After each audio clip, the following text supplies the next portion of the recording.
Hello, everyone, and welcome to another edition of the Dentzel Domain on Red State Talk Radio. I am your host, Ed Dentzel. I hope everybody's having a great week. I am having a great week.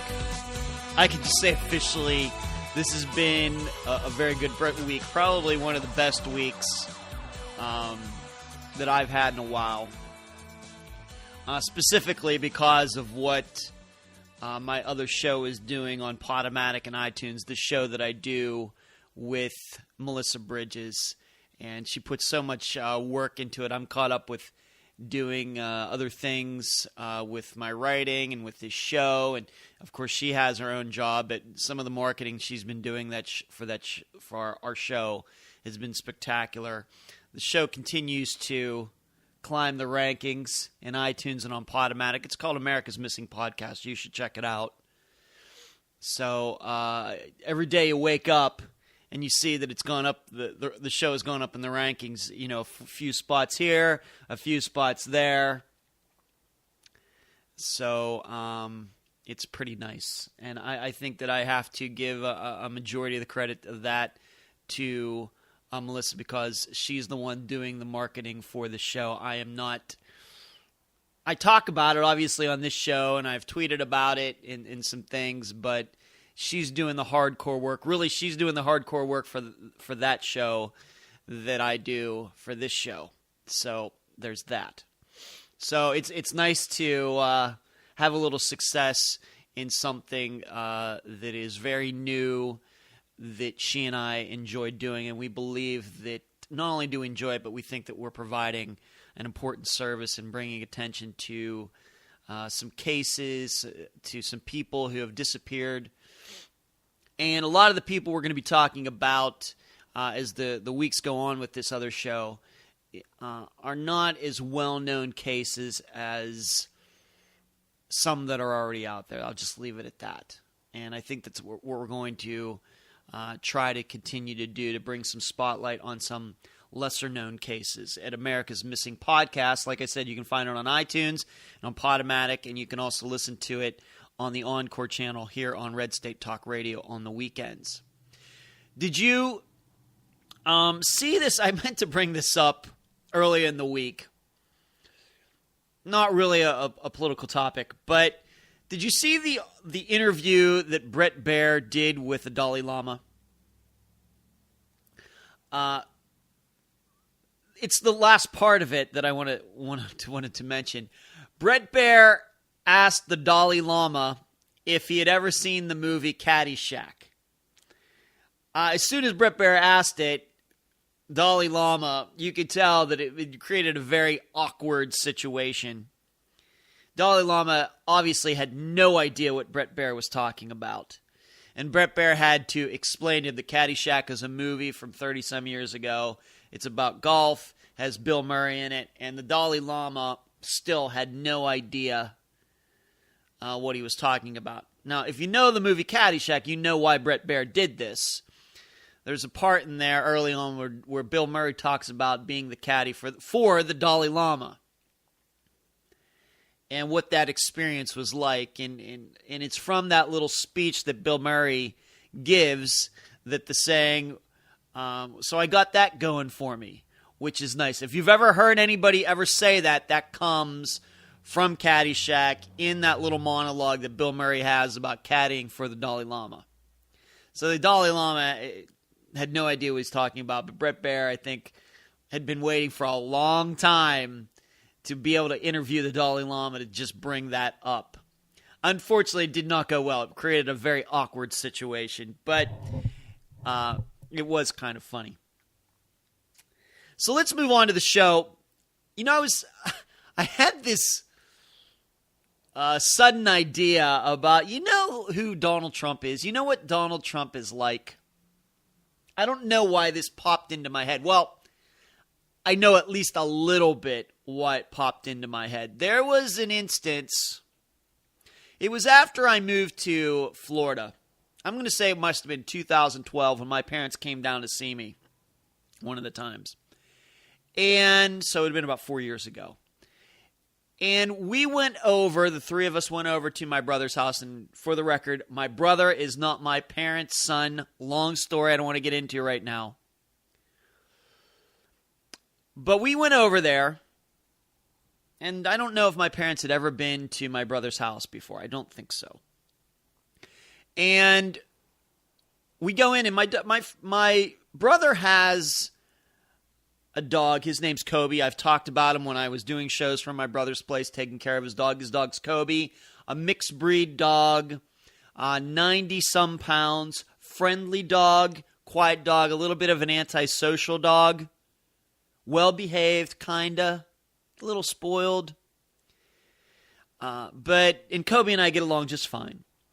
But I can remember my parents sitting down on my brother's couch, and Kobe came over and sat on my dad's lap. Just sat on him. And I took a picture with it, of it on my phone at the time. For some reason, though, the picture didn't save. I don't know what happened. And the usual thought on something like that is going to be, well, isn't that dog friendly? Look, two strangers come into the house and look how nice he is with them, even to the point where he goes and sits on my dad's lap. Yes, a 90-pound dog sitting on my dad's lap. Kind of a funny visualization, I guess. But really what is going on there, to understand animal behavior, is that, yes, the dog is being nice. It's being friendly. But in sitting on my dad's lap, because the dog sees my parents as two new people, the dog is asserting its dominance. It's being friendly. It's not barking at them. It's not growling or anything. Didn't try to bite my parents, and Kobe is not like that. But the dog is trying to show its dominance as who is boss in that house. And the boss in that house is Kobe. So it's going to be nice, but it wants to know, you to know who the boss is. That's kind of like who Donald Trump is. If you're going to be friends with him, he's going to sit on you. And he's going to show you that he is the leader here. This is his space. You're going to have to put up with his crap if you want to be friends with him. If you're going to, like Kobe, if you're going to be in my house, then I get to sit on your lap for a little bit. And should not allow you to move just to show you who's boss. That's who Donald Trump is. There's no friendship, no partnership that Donald Trump has in his life where he sees it as an equal. Even if it were Bill Gates, or if Steve Jobs were still alive, or Steven Spielberg, George Lucas, anybody, Elon Musk, anybody in any industry out there in the world. If you're going to be friends with Donald Trump, he needs to know that he's the boss. He is the ultimate in insecurity. He is not an alpha male as people would portray him to be. See, alpha males are, with the way I see it, men who are just, yes, they are leaders, but they are not intimidated by it. They don't have to be the leader. They don't have to intimidate other people to be friends with them and to be nice with them. They're just secure in who they are. Whether somebody is going to be friends with them or not, those kinds of men are going to continue to be themselves. And if you want to be friends with them, that's fine. If you don't want, that's fine too. But if they are going to have a friendship, it's going to be genuine. It's going to be mutual. That's what, to me, a real man is like. Donald Trump is not that. He is the kind of guy that if you want to be friends with him, you have to take a back seat to whatever he wants to do. And that's a problem. This is one more reason I don't like him. I've known men and women in my life like that, and they are all a turnoff. They are all fake. The depth of their friendships go about an inch down. And I think this is, I just wish that more people could see this. Now, it could be that, giving my dog example, a lot of people, because there are a lot of dogs in the world, especially in the United States, maybe know what I'm talking about. You go into a new situation, there's a dog there. It's a friendly dog, but it's a domineering dog. And it's going to try to push you around. It wants to be friends, but wants to be friends on its terms, not on your terms. I don't know why I thought of that. I got up this morning thinking about what I was going to be doing for the show, and for some reason, that idea popped in mind. I've told you, my mind goes nonstop. It's just full of crazy ideas. About books, about the other show I do, the America's Missing podcast, about this show, about my disc golf, about my trivia team that I'm on, that a new season starts tonight, on and on and on. All sorts of crazy ideas. I mean, I sleep just fine, but when I'm awake, all sorts of crazy ideas going on in my mind. All good ideas, by the way. I don't have a violent mind. But that's who Donald Trump is. He's a domineering dog that wants to be the alpha dog in the room. If you're going to be friends, you have to take a back seat. And that's bizarre to me. That is the total sign in human life. That is the total sign of insecurity. And we may just get that guy for president. Good luck. Good luck. Let's move on. By the time you're listening to this, I will know what happened with the Brexit vote that's going on today in England.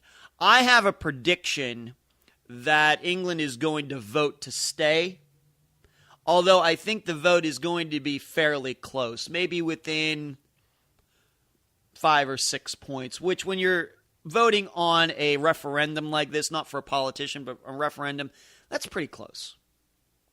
And in fact, I got to tell you that it's even that close that the Brexit people, the people who want England to leave, that they even can get that close is probably a pretty good sign. And because I believe that the EU is continuing to go down, it could be in 5 years, if they take up this vote again, that the Brexit people might win. But I think what is hurting them right now is the perception that if you look at, for example, at the American stock market, and we'll talk about that in a second, that the economies of the world are getting better. If you wanted to have a Brexit vote, they should have had it when Greece and Spain and these countries were more in the news about defaults and things like that. Not once that news had died down, although I understand it takes a while to wrangle something like this together. You just can't come up with this overnight. But had they done this vote a few years ago, or even going back to the financial problems that the world had going back to like 2006, 2007, 2008, and still in a form continue till today, they might have been more successful. Of course, that would have been only less than 10 years into the EU.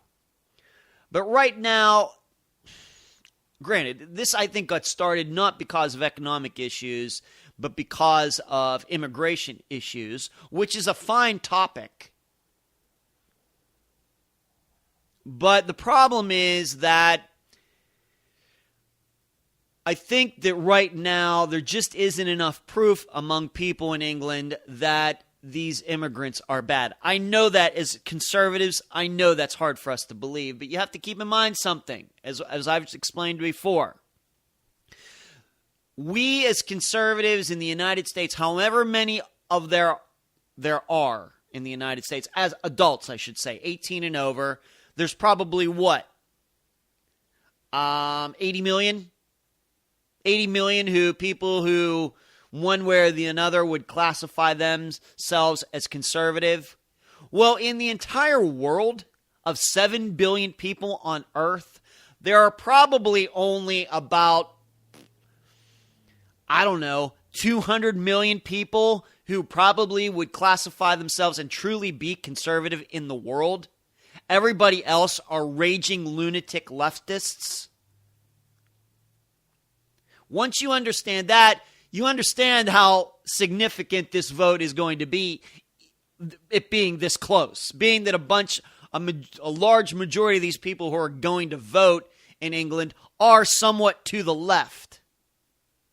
That you could get a bunch of people to want to leave the EU, which is kind of a socialist state, you could say. That you can get a bunch of socialists that want to leave it is saying something. That Brexit even gets into the 40% range, 40 to 45%, is somewhat of a decent deal. Yet once again, you have to remember who's voting here. It's not a bunch of Americans who are voting. It's a bunch of England people who are used to socialized medicine and tax rates that even some liberals in the United States would say, dang. And those people love that stuff. Their news stations over there are controlled by the government, and they don't have any free speech rights. They don't have any freedom of religion. Remember that about England and the rest of these countries, even though we are allies with them and they've been friendly to us and we've been friendly to them. These other countries, they don't have rights like we do. Canada doesn't have rights like we do. Their governments don't believe in that. And the people, for the most part, don't believe in that. So once again, you put it in that context, that Brexit could even come close to passing is something. But I think, and as a way to express this, why I don't think it's going to pass, is this political friend of mine that I mention once in a while, and he's told me he still wants to come on the show. So I'm hoping, because I think we can have a lot of fun with that. But I think it's just tough time aligning things up, and maybe I think there may be a little nerves on his part about coming on. I'm going to guess that's part of it, and that's perfectly understandable. Don't get me wrong. I just take for granted when I come to the microphone every day, there is not 1 ounce of nervousness. You just get used to it. You know, back when I was working in my entertainment days, I used to see people that got stage fright every night. Performers who went out there and kicked butt every night. But some of them did suffer from stage fright. Even though they did a great job every night, the next night it was the same. It was like they were going out on stage for the first time. That's not me. That's not me. But this friend of mine I was talking to about Brexit, he mentioned a mutual friend that we have. And this friend of ours is to the left and has been for a long time. And my buddy brought the topic of Brexit up, and this liberal friend we have said anybody who wants to leave, who believes in Brexit and wants to leave the EU is a small-minded idiot, something like that. I think that encapsulates probably what most people think about those Brexit people in the rest of the world. And I think that our friend is indicative of your average person in England, average person in Europe, and I don't want to give away too much more than who he is, so I'll just leave it at that. So I hear that, and I'm like, yeah, if this guy is thinking that those people are small-minded who believe in Brexit, then this has no chance of passing. Now, you watch tonight. It'll be 70% Brexit, and England's moving out of the EU totally. We'll see. I think also what will probably keep England in the EU is England has had the advantage, and I brought this up when I first talked about it. What was it, on Monday or end of last week? I've kind of avoided the topic for a while because it really overall does not interest me that much. But in any case, it's a topic. I have to talk about it. England has been able to avoid a lot of the problems that the EU has had because it still controls its currency.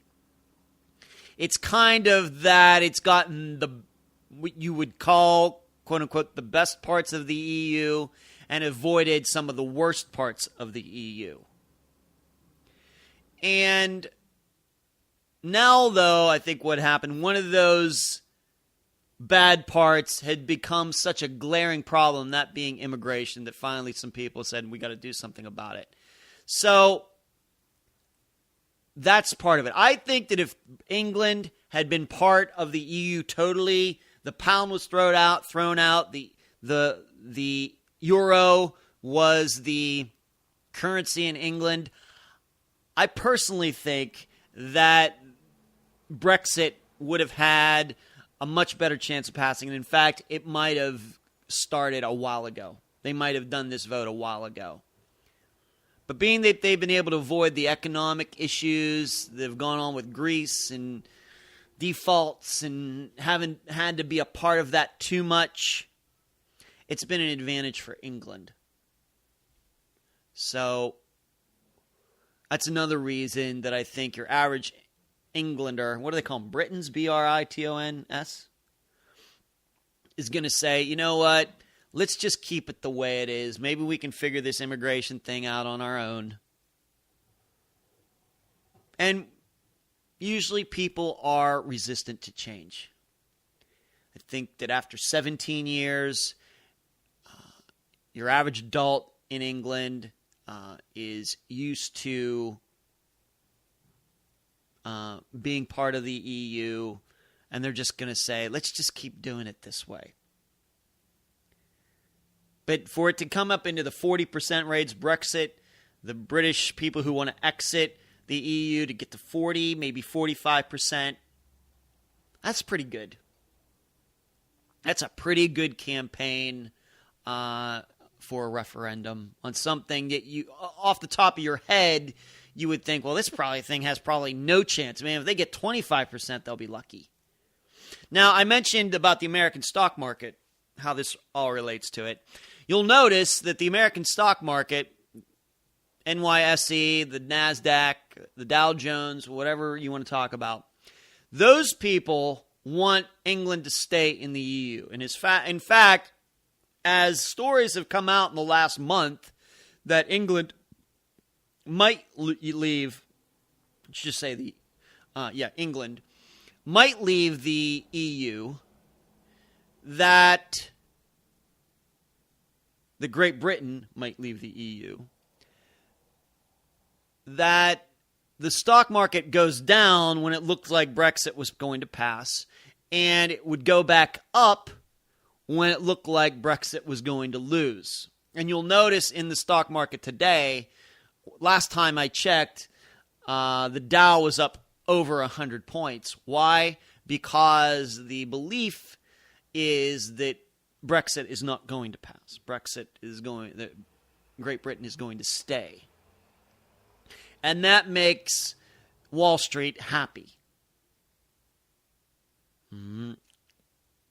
Whether that means anything as far as does Great Britain become more financially healthy because of this, I think right now it's hard to say.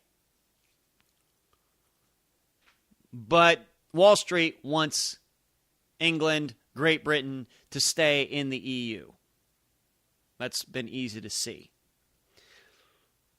So you have to factor that into, and it could be that the stock market in England is behaving the same way. That they're saying that, well, if we vote yes to leave, then our stock market's going to go way down. But if we vote no against Brexit, then it's going to go way back up. And for some people, that may be enough in England to just say, yeah, we got to stay in the EU. So there's that. Let's move on to something else. And I have a couple minutes before the break. Remember how I told you,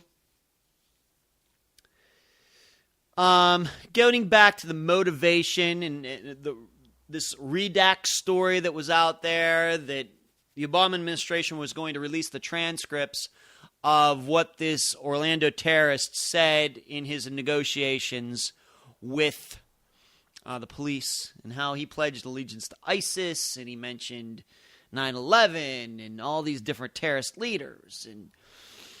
And have you also seen that there's a guy who's come out and said that he had a relationship with this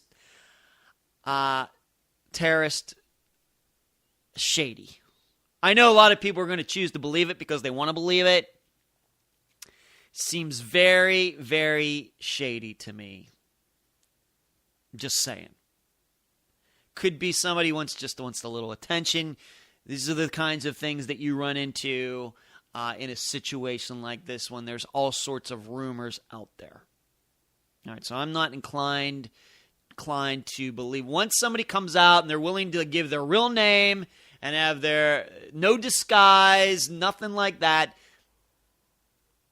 then I'll start thinking about believing them. But people come out in a disguise and pseudonym, it's just too much for me.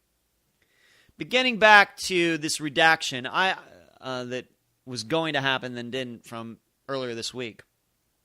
I told you that the reason that they wanted to redact is not because they're trying to cover up that this guy's motivation was Islam. That's not why they did it. Now, I know that makes sense given that this administration doesn't like saying radical Islam. They like saying that Islam has nothing to do with terrorism. I know that makes total sense. And that is about as deep as most people went into the topic. All right, because but as you know, I went a little bit deeper. I said, you have to remember something. Barack Obama isn't fooling anybody when he doesn't say radical Islam. 90% of people know that Islam at least has something to do with it. Now, good people can disagree to what extent and what we should do about it, but 90% of the people in the United States realize and know it's no coincidence that these people who are terrorists have as their main religion, their main faith, Islam. That is not a coincidence. Now, that other 10%, you can't save everybody. You just can't. But 90% is enough for me. So if I know that, the administration knows that, and they know that, and the transcript was already out there, unedited, and then they're going to release one that's redacted, it just doesn't make any sense. However, what does make sense, and then I have an accompanying story, that's why I'm talking about it again today, and it comes from Reuters, is you find out that Barack Obama has been requesting the Pentagon, has been telling his Joint Chiefs of Staff that then send the messages out to the Pentagon and elsewhere, that he does not want injuries or any deaths related to Iraq and Syria to be released. Doesn't want them. Doesn't want the military to talk about them. I'm not going to say to the extent that Barack Obama doesn't want these people to get some sort of medals of valor, or whatever, the Purple Heart, or whatever these people might be eligible for. I'm not saying that. It's just that Barack Obama doesn't want that stuff in the news. It's a legitimate story, Reuters, a story that has nothing to do with Orlando. Well, what did I tell you regarding Orlando? The reason he wants one of those transcripts redacted, because what did that terrorist say in there? He was doing it because we were bombing Syria. He said, bombing my country, which is a kind of a weird thing, given that he's an American citizen. He was born here. He's just as an American citizen, just like Ted Cruz is. There's a little tweak there for you Trump people. But Barack Obama and his people, Loretta Lynch, wanted that redacted as well. And I told you that's the key there. They're trying to cover up the fact that they're doing military work in Syria and Iraq. People are getting injured. There's fighting going over there. And that flies in the face of what Barack Obama has been trying to tell his core supporters, that Americans are not going to get injured, aren't going to get murdered or shot, killed in fighting ISIS. That's why I wanted redacted. I want to continue to talk about this after the break. You've been listening to the Dentzel Domain on Red State Talk Radio. The voice of American conservatism. WRS Digital, Red State Talk Radio.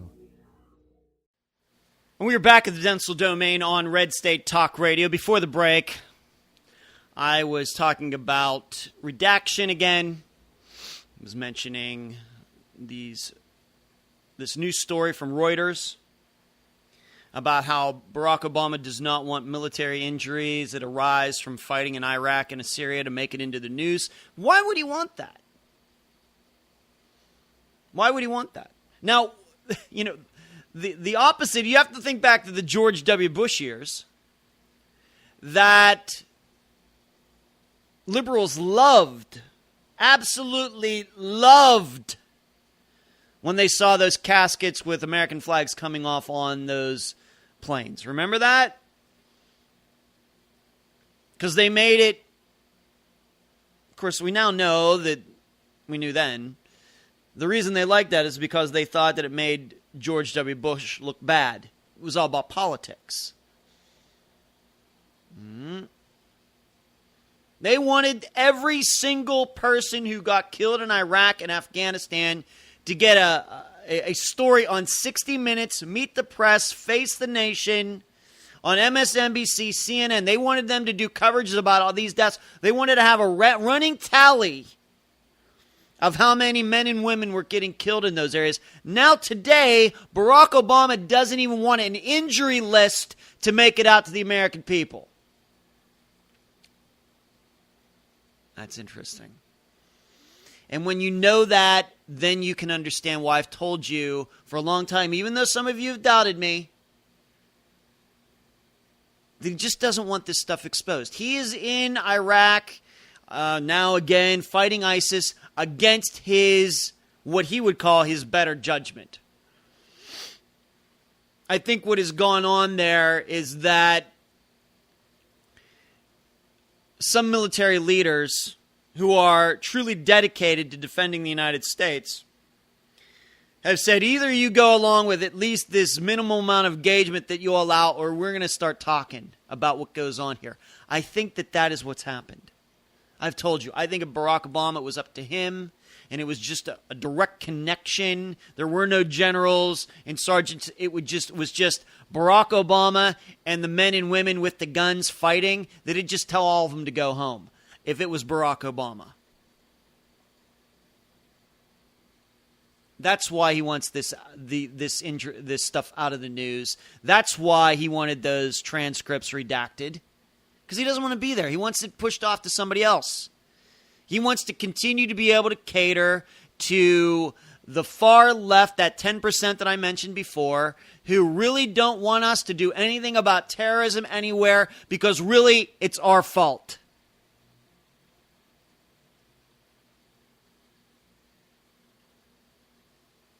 We deserve these terrorist attacks. We deserve those deaths that happened in Iraq because of what we do. It's kind of like the Ron Paul crowd. Blame America first. We're over there. That's why they want to kill us. And now Barack Obama is over there, and he doesn't want that news to come out. So he doesn't want to get caught up in any of that because he criticized it so much under George W. Bush. Well, they're killing us over there because we're over there. We shouldn't be in Iraq. We shouldn't be here. Well, now we are in Iraq, and there are deaths and injuries happening, and Barack Obama is afraid of is fearing that he'll look like a fool. That's why it's getting redacted. It's just something as simple as that. That's why he wants this all covered up. That's why when that SEAL got killed a couple months ago, the administration said, well, it was not engaged in any wartime activities, any battle activities, anything like fight. No. And then you see the video of the day where it happened, and you realize, yeah, they were fighting terrorists. It's so bizarre. And I'm telling you, if Donald Trump's president, it'll be the same way. And Hillary Clinton, probably same way too. You're not going to get any difference there. For different reasons. But in Donald Trump's case, being that he's all caught up in winning, and we know what he thinks of POWs like John McCain who get shot down and get caught, he'll just keep it out of the news. One more reason, I think, that he's been trying to bully around, trying to sit on the lap of these different newspapers and websites like the Washington Post. Not allowed to cover Donald Trump anymore. Not allowed in the press pool anymore. I tried to tell you, it makes total sense with both him and Barack Obama. They are somewhat cut out of the same cloth. Let's move on to something else. Did you see the sit-in?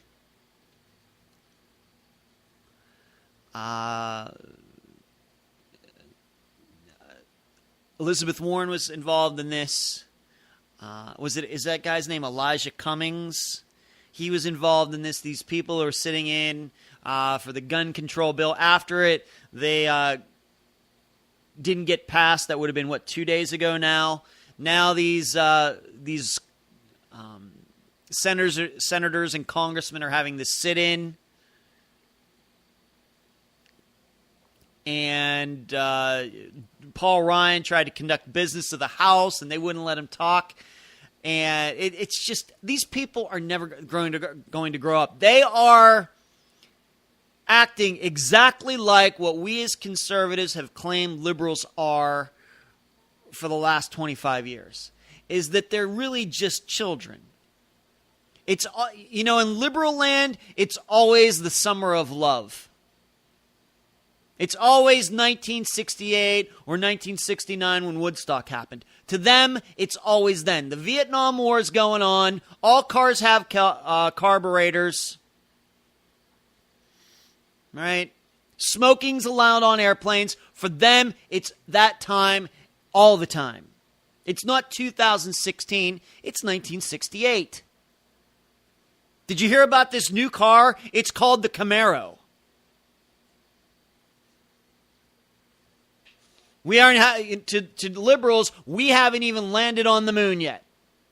And so all these people sitting in there, it's like they're 18 all over again. Smoking weed, long hair, long beards, tie-dye shirts, living in communes, Volkswagen buses.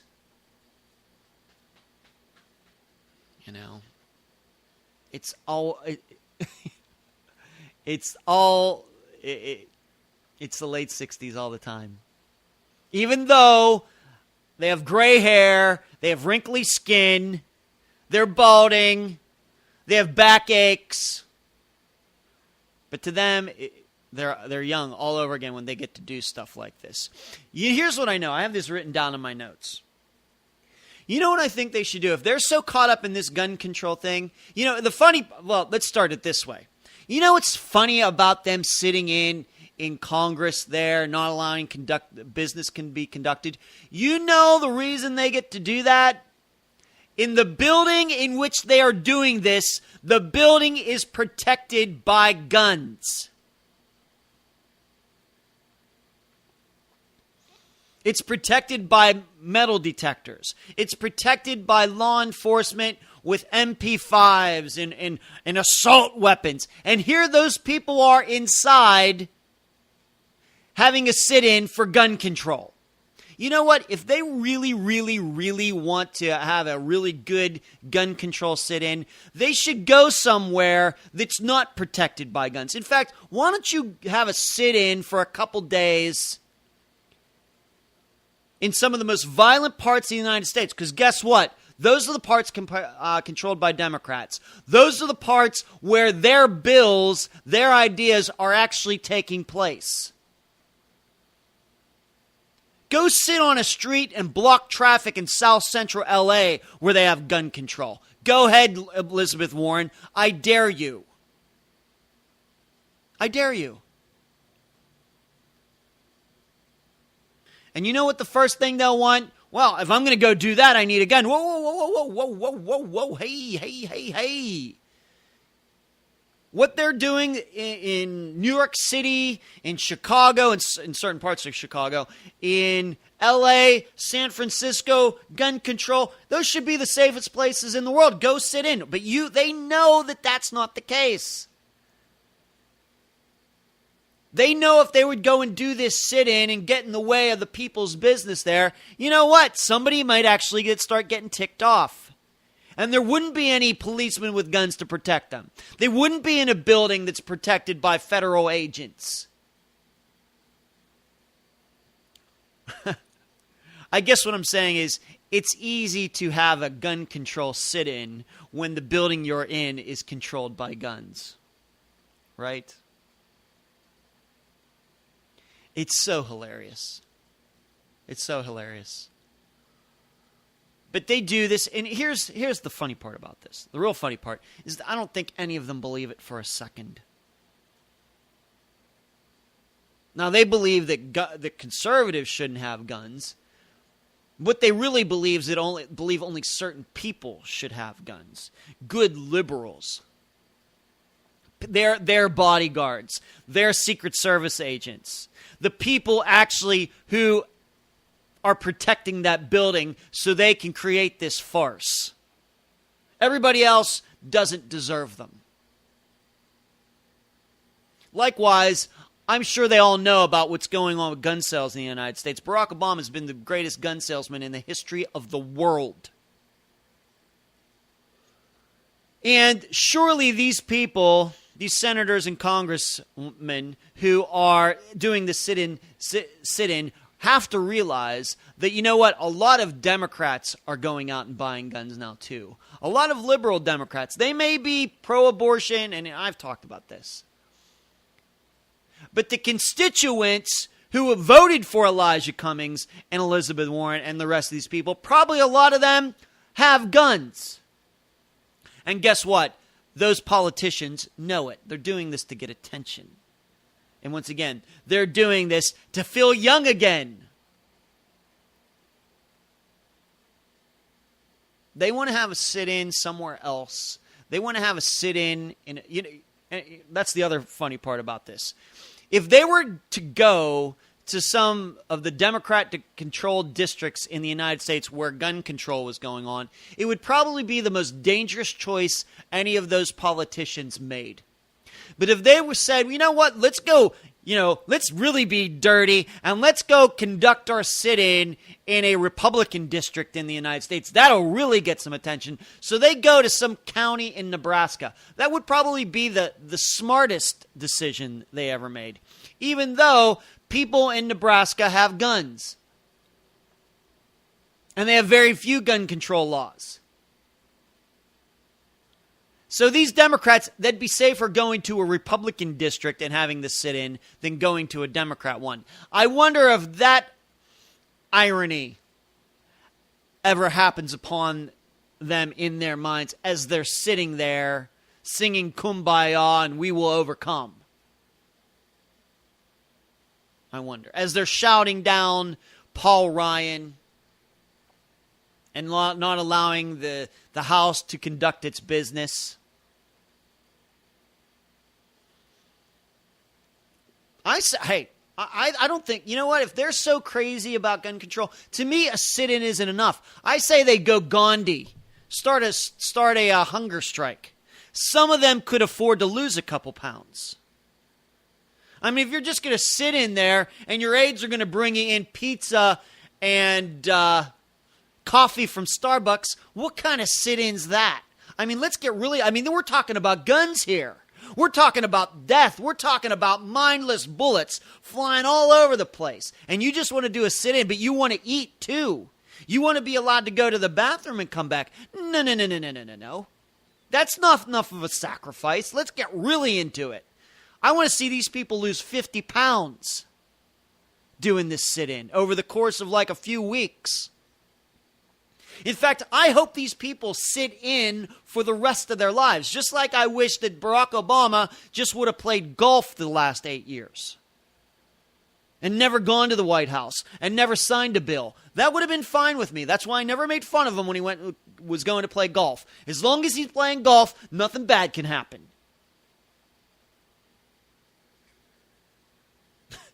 Likewise, as long as these people are doing this sit-in, they can't be passing any more bills. Awesome for us. So let them sit. I just don't think they have enough of a commitment. If I was there, I'd be saying, I just don't think this is enough, people. If they're sitting there in front of me, how many of them were there? Were there 10 of them, 15? I don't know how many people. I'd just be looking at them and say, yeah, I know I'm a conservative. But I question your commitment here. Just sitting, I think it should be a stand-in. Instead of sitting, you guys look all so comfortable sitting there. Why don't you stand up? We're talking about death here. We're talking about violence. If you can't really get into something like that, then you're a bunch of frauds. How about standing up? And we're not going to let you have any water and any food either. I want to see how big your commitment is. Or is this just a show? I just want to know. And when you start talking to them like that, you start finding out that this is nothing but a show. This is the exact reason that we as conservatives don't do sit-ins. We may protest. We'll take time of our day to show up somewhere and do a protest, but we don't do sit-ins because it just reeks of wanting attention. Because surely if you have time in your day to sit in for 2 days, then we'll just make it 3 days, 4 days, 5 days. It's just, there's so many ironic angles to this, it makes my head spin. And maybe while they're at it, and I guess take their phones away from them. They get to talk to their loved ones, take their phones away. Let's make it really hard on them. If they're true believers, we're going to find out. Oh, you mean you're not going to sit in anymore just because you can't have your phone? That doesn't sound like much of a commitment to me, Representative Cummings, Senator Warren. You want to have pizza while you're sitting? That Gandhi was willing to starve himself for world peace, and you can't even go without a meal? Come on now. I love it. I absolutely love this topic. And maybe while they do have their phones, they can see this news that's coming out of Germany that happened today. There was a shooting in a theater there. If you don't know, Germany is another one of these gun control countries. And somehow, some bad guy got a gun, went into a theater, and injured a bunch of people. But when I came to this microphone, I hadn't seen that there were any deaths yet. And I hope there aren't. I hope every person in this thing recovers. And the shooter was eventually shot dead. There's gun control for you. They control guns so well in Germany that a bad guy gets one and goes into a theater and shoots it up. I guess you could say just like that Aurora, Colorado shooting. For what movie was it? Was it Batman, The Dark Knight? Right? The Dark Knight? That was the one with the Joker, right? So it really doesn't matter whether you have gun control laws or not. If somebody wants to shoot up a theater, they're going to do it. It all comes down to the person who cooks it up in his or her mind and not the weapons themselves. I can tell you, I have a Glock 19. I've never seen it jump off my table and try to shoot me. I've never seen my Glock fall off the table, open the front door, go out in the street, and aim itself at anybody on its own. Any gun that does that has a person behind it. Just like in this Germany case, there was a human finger attached to that trigger on that gun. It's certain people that we have to worry about. Certain ones, and it's a very, very select few. And you find out in a lot of these cases, just like Adam Lanza at Sandy Hook and a lot of these things don't even have anything to do with terrorism, that kind of there were signs that something should have been done, and it had nothing to do with the guns. With Dylan Klebold and what was the other guy's name for the Columbine shooting, there were signs that these kids were violent.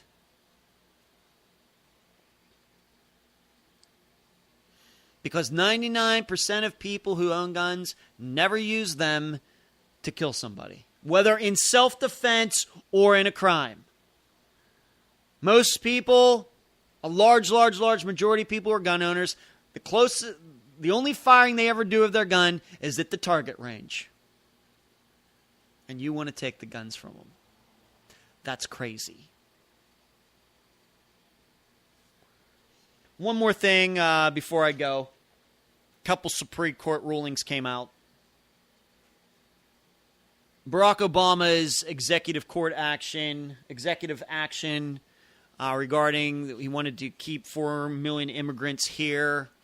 And the Supreme Court that only has 8 members on it right now deadlocked 4-4, but then which means it upheld the lower court ruling that Barack Obama and his administration, what they tried to do was not constitutional.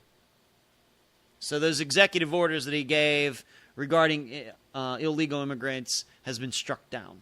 So that's a good, I guess that's a win for us. However, on the other hand, there was a case in Texas that was a racial discrimination case. A woman had tried to get into the University of Texas at Austin and was denied, and she claimed that, and she was a white woman, and she claimed that there were black people who had worse grades than she did that were accepted. And this suit was brought, and it's taken a while to get to the Supreme Court. And the Supreme Court said that this ruling, this decision-making, the way they pick out who gets into the University of Texas is constitutional. I'm keeping this very, very simple. I think, and so it seems like a loss for us. Even when I was in college, I took a constitutional law class, entry-level class at Grove City College. I'm going to say that was 1992. We were talking about using race for college admissions way back then. It just doesn't seem like this issue is ever going to leave. And it seems to depend on what state and the particular facts. And we win one, they win one. I think what happened in this case, what hurt this woman's case, and Elena Kagan had to recuse herself for this one. So it was a 4-3 decision in favor of the University of Texas's admission policy. What hurt this woman is that she ended up going to another school anyway. And she's actually already graduated. She ended up going to LSU, graduated. I don't know what her major was or anything. And so I'm going to guess that there might have been a little bit on the court that this woman, and it sounds to me like the woman had a complaint, but then she got recruited to file this lawsuit by some conservative activist, frankly. And I'm sure the court was looking at this like, wait a minute. Okay, you didn't get in University of Texas, and we understand, but you ended up getting in somewhere else anyway, and you ended up graduating, and you still think that you were damaged by this, that you still think that this is unconstitutional, what they did, what Texas did. I'm sure that was going through the justices' minds, even though you should know that it was the 3 conservative justices being against the Texas ruling, the Texas University, and the 4 liberals, and then including Kennedy saying that what University of Texas did was right. You can check those out for yourself, but I got to go. You can find this show in podcast form at YouTube, Podomatic, Podbean, and SoundCloud. You can also find them at edwarddentzel.com. Email me, edwarddentzelreagan.com, Twitter, Dentzel Domain, Facebook, LinkedIn, My other show, America's Missing Podcast, I mentioned at the beginning of the show with my co-host Melissa Bridges. That's about all I got for tonight. It's been a pleasure talking to you. You've been listening to the Dentzel Domain on Red State Talk Radio.